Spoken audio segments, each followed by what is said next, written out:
بھی اجازت نہیں تھی کہ میں کسی لڑکی کے ساتھ دوستانہ تعلق رکھتی یا اس کے ساتھ اس حد تک جاتی جس حد تک آج کل کے لڑکے لڑکیاں جاتے ہیں۔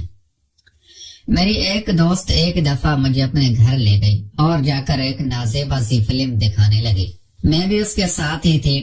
مجھے وہ فلم دیکھ کر کافی ولولہ آنے لگا اور میں نے زندگی میں وہ فلم پہلی دفعہ دیکھی تھی۔ اس فلم میں کچھ ایسا مواد تھا جس کو میں دیکھ کر شرم سے ڈوب رہی تھی۔ وہ فلم دیکھ کر میں اپنے گھر آ گئی تھی، لیکن ساری رات وہ منظر میری آنکھوں کے سامنے رہا اور مجھے نیند بھی نہیں آ رہی تھی۔ میرے امی ابو رات کی ڈیوٹی کرتے ہیں۔ وہ ایک ہاسپٹل میں نرسنگ کی نوکری کرتے ہیں۔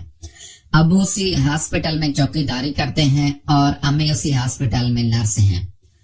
امی ابو رات کی ڈیوٹی کرتے تھے۔ ہم 3 بہن بھائی گھر میں اکیلے ہوتے تھے۔ میری بڑی بہن کی شادی ہو گئی تھی لیکن اس سے طلاق ہوئی تھی، اس لیے وہ ہمارے پاس ہی رہتی تھی۔ میرا ایک سب سے چھوٹا بھائی 7 سال کا تھا جو امی کے رات کے وقت ہمارے پاس ہی چھوڑ کر جاتے۔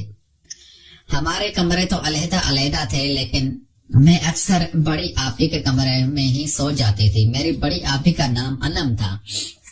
میری بڑی آپی کی عمر تقریباً 28 سال تھی۔ ان کے شوہر نے ان کو طلاق دے دی تھی کیونکہ بڑی آپی زیادہ پڑھی لکھی نہیں تھی اور امی ابو نے بڑی آپی کی شادی پڑھے لکھے گھرانے میں کر دی تھی، اس لیے ان کے شوہر میری بڑی آپا کو اسی لیے میری بڑی آپی نے ان سے طلاق لے لی تھی اور اب گھر میں ہی بیٹھی ہوئی تھی۔ ایک دن کے وقت امی ابو ہاسپٹل چلے گئے تھے لیکن میں کالج سے واپس آئی تو گھر میں بڑی آپا اور میرا چھوٹا بھائی تھے۔ میں نے دروازے پر دستک دی تو کافی دیر میں دستک دیتی رہی لیکن کسی نے دروازہ نہیں کھولا تھا۔ ہماری دیوار چھوٹی چھوٹی تھی۔ میں دیوار فلان کر آ گئی تھی تو گھر کا دروازہ باہر والا اندر سے بند تھا۔ میں اندر داخل ہوئی تو مجھے ہلکی ہلکی آوازیں آ رہی تھی۔ وہ آواز میں نے اسی دن سنی تھی جس دن میری دوست مجھے گھر لے گئے تھے اور مجھے ایک فلم دکھائی تھی۔ میں نے وہ آواز پہچان لی تھی لیکن مجھے حیرت تب ہوئی کہ میری بہن انم تو گھر میں اکیلی تھی لیکن یہ آوازیں کس طرح کی آ رہی۔ میں بہن کے کمرے میں گئی تو وہاں پر مجھے ایک لڑکا دکھا جو انم بہن کے پاس موجود تھا اور دونوں آپس میں دیکھتے ہی مجھے آپی پر بہت غصہ آنے لگا تھا اور میں ان کو برا بھلا کہنے لگی تھی۔ وہ لڑکا مجھے دیکھ کر بھاگ گیا تھا اور آپی میری منتیں کرنے لگی تھی کہ بات امی ابو کو مت بتانا ورنہ وہ مجھے بہت ماریں گے۔ میں نے آپی کو کہا کہ اگر آپ کو اتنی ہی شرم ہوتی تو آپ اپنے شوہر سے کیوں طلاق لیتی؟ اب امی ابو سے چوری منہ کالا کر رہی ہو، تمہیں شرم ہونی چاہیے۔ آپی ہی میرے آگے رونے لگی تھی اور کہنے لگی تھی کہ میں شادی شدہ تھی اسی لیے میرا گزارا مشکل تھا، یہ تو محلے کا لڑکا ہے۔ میں نے اس سے دوستی کر لی تھی۔ آپی نے مجھے اس لڑکے کے بارے میں بہلانا شروع کر دیا تھا اور اس لڑکے کی کافی تعریفیں کی تھی۔ اس کی تعریفیں سن کر میں بھی اس کی دیوانی ہونے لگی تھی۔ وہ لڑکا کافی خوبصورت تھا اس لیے ہم دونوں بہنوں نے اس کو اپنا شکار بنا لیا تھا۔ اب جب آپی بازار چلی جاتی تو میں بھی اس لڑکے کو فون کر کے گھر بلا لیتی اور وہ لڑکا مجھے اچھی طرح مطمئن کرتا۔ آپی ہی اس سے بات سے نا واقف تھی۔ وہ لڑکا جب واپس چلا جاتا تو آپی گھر آ جاتی۔ اس وقت تک میں اپنا کام سر انجام دے چکی ہوتے تھے، اسی لیے آپی کو کوئی بھی شک وغیرہ نہیں ہوتا تھا۔ میں جب کالج چلی جاتی تھی تو آپی بھی اس لڑکے کو بلا کر اس سے سب کچھ کر لیتے تھے۔ مجھے اس بات کا اندازہ تھا کہ جو اب آپی باز آنے والی نہیں تھی، آپی کی جو خواہشات تھی وہ کافی بڑھ گئے تھے۔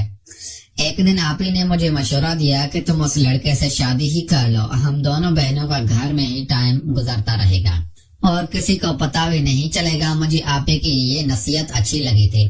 میں نے بھی سوچ لیا تھا کیونکہ میں بھی اس لڑکی سے محبت کرنے لگی تھی۔ اس لڑکے کا نام طلحہ تھا۔ وہ دیکھنے میں کافی خوبصورت تھا اور 20 سال کا نوجوان لڑکا تھا۔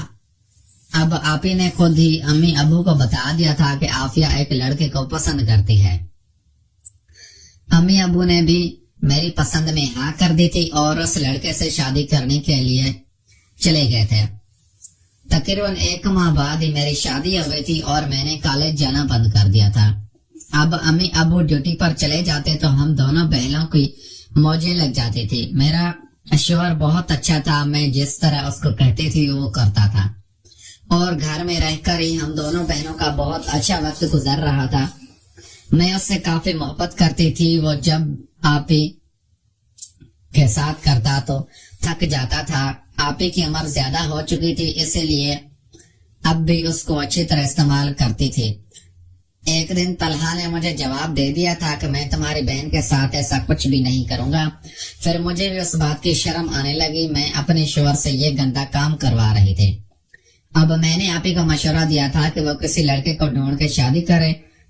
اس لیے میرے شوہر طلحہ کا ایک بڑا بھائی، وہ بھی طلاق یافتہ تھا، اس کی بیوی سے چھوڑ کر چلی گئی تھی، اس نے آپی سے شادی کر لی تھی۔ اس طرح ہم دونوں بہنوں کا ایک ہی گھر میں نکاح ہو گیا تھا۔ طلحہ شادی کے بعد ہمارے پاس رہنے لگا تھا، لیکن جب طلحہ بھائی نے آپی سے شادی کی تو طلحہ کے بھائی نے آپی سے شادی کی تو ہماری ان کے ساتھ صلح ہو گئی تھی اور ہم ان کے گھر ہی چلے گئے تھے۔ اب میں اور آپی اپنے سسرال ہی خوش تھے۔ پیارے دوستو، اگر آپ کو یہ ہماری کہانی اچھی لگی ہے، ویڈیو کو لائک کریں۔